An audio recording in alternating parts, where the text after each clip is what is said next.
Welcome to Dream and Do, a podcast for women who are chasing their dreams, rediscovering who they are, and are ready to make changes, big or small.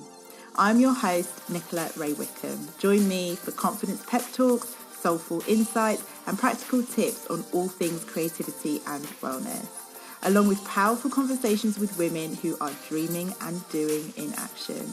This is the stuff you're going to wish you knew years ago, but don't worry, it's not too late. Let's get started.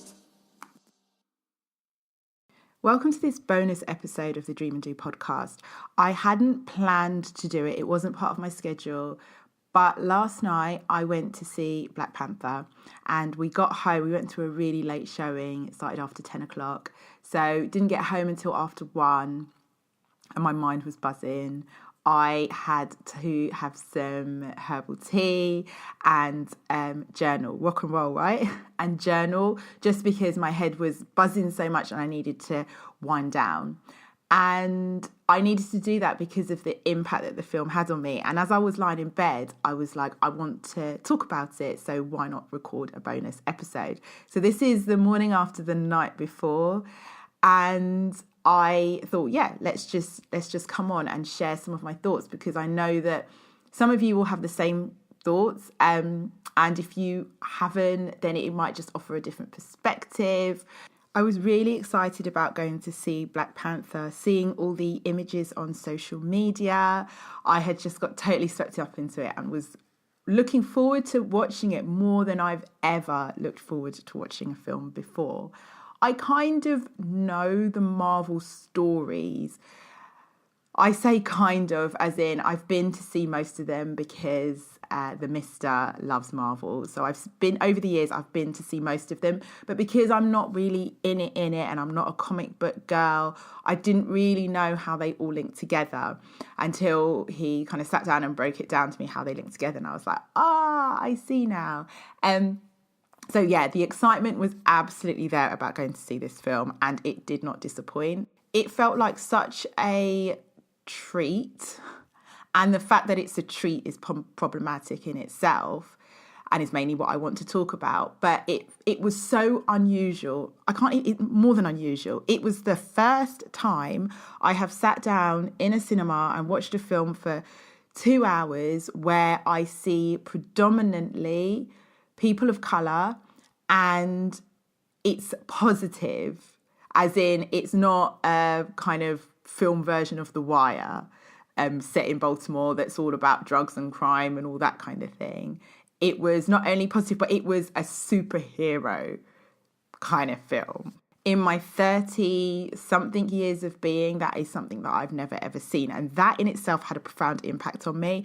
When the film ended, I turned around to my husband and I said, I feel like I've been to the West Indies. And the reason that I said that, he was like, what are you talking about? And I was like, when you go away to the Caribbean, to the West Indies and Africa, where you're immersed in seeing people that look like you for however many weeks that you're there for. So much so that becomes the norm. And then you come back to England and you're like, oh yeah, you realise that we're not the majority and very much the minority. It's swayed in London. You don't get kind of that real picture. But it's so funny. I've always felt that ever since we started travelling when I was a kid, and I land in these countries and I'm like, wow, everybody looks like me. And that's how I felt when I finished watching that film. It was like, what? And it really got me to thinking about how far things have come. Like, I'm not in any way saying it's amazing and perfect, but how far things have come. Even in my lifetime, I remember when you did not see Black people on the TV at all. And I remember it was an occasion when you saw a Black person on the TV. So for instance, Blind Date, as a family, we love Blind Date. We'd gather around the TV, watch Blind Date. And I remember my grandmother calling the house, obviously on the landline, because it was the 80s. But she would call the house and be like, make sure you're watching Blind Date because there's a Black person on there.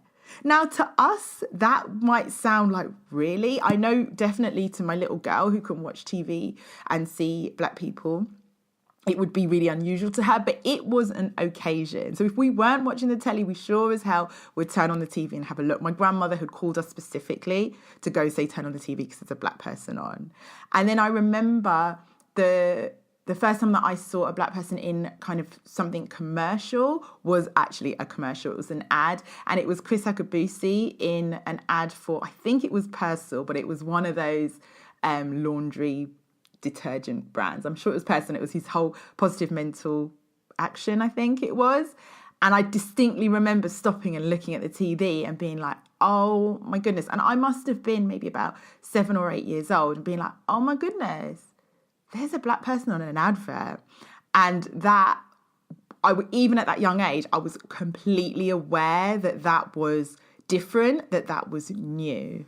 And then as I really got to thinking about the film, there were so many parts of it that were unusual in that sense. So not only, like I've gone on about, seeing a film with predominantly black people on the big screen, but the place that women played in that film was just, I don't know how you could go to that film and go see that film and not return home feeling empowered, because women played such a strong leadership role in that film. And what was so beautiful about it is it was dark-skinned women as well, which is something we don't see. We don't see dark-skinned women showing in positions where they are seen as beautiful and sexy and love and strength and desirable. And that again filled me with joy. I also love the fact that I knew as I was watching it that there was so much going on. Like, you could, a film person, a film buff or a film student would absolutely have a field day as this being the topic for their dissertation. I'm not like a film person. If I told you what my favourite films are, you'd be like, say what? Like, I'm not a film buff in any kind of way. And so I know that when I watch films, a lot of it probably goes over my head because I'm missing it. And also I'm really forgetful. So when it's films that are kind of likening to other films, or it's a nod to this or to that, like, I can't remember the nod.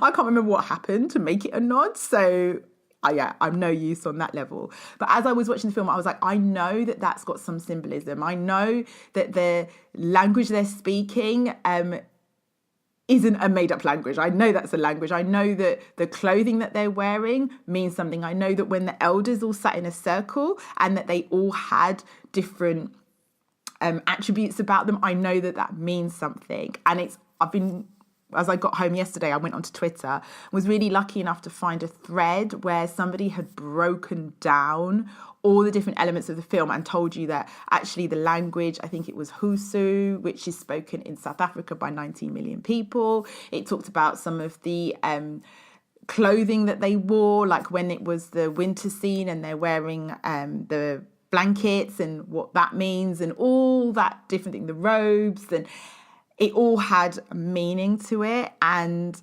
that in itself was just, it was kind of mind-blowing to me and just made me want to find out even more about all these intricate different details. And as much as I know that it's a fictional movie, that it's sci-fi, is it even sci-fi? I don't know, that it's superhero Marvel film, I was given such hope in it, and I believe, part of me believes that Wakanda exists and that Wakanda would have existed had colonialism not happened, but also in a sense it still is there, just buried under a lot of stuff in its kind of reality, but also that the actual Wakanda exists as well. So I don't know how that makes me sound like a complete child, but maybe you got that too when you watched it. There was just this sense of hope in Wakanda. So if you haven't seen it, go see it. If you have, I would love to hear how it made you feel. There's just a whole lot of feeling empowered over here and feeling hopeful and really excited. So that was it from the first bonus episode of the Dream and Do podcast. Thank you as ever for listening, and I'll see you really soon. Keep shining your light because the world needs you to. Keep taking up space because the world needs you to. If anything that Black Panther showed us is that when we do that, we create magic. And that goes for you no matter what your background is, what your ethnicity is. When you're coming to things with an intention of love, it will impact those that need to hear it, see it, feel it in so many different ways. You don't even need to think about the ways right now. It's just showing up and shining your light. Thank you for listening. It is so appreciated. If you like what you heard, help your girl out by subscribing on iTunes and leaving a review. And I'll be picking out a reviewer each month to receive a very special affirmation card and print pack. So get over there to get yours. Sending you love and light as always, and I will see you really soon.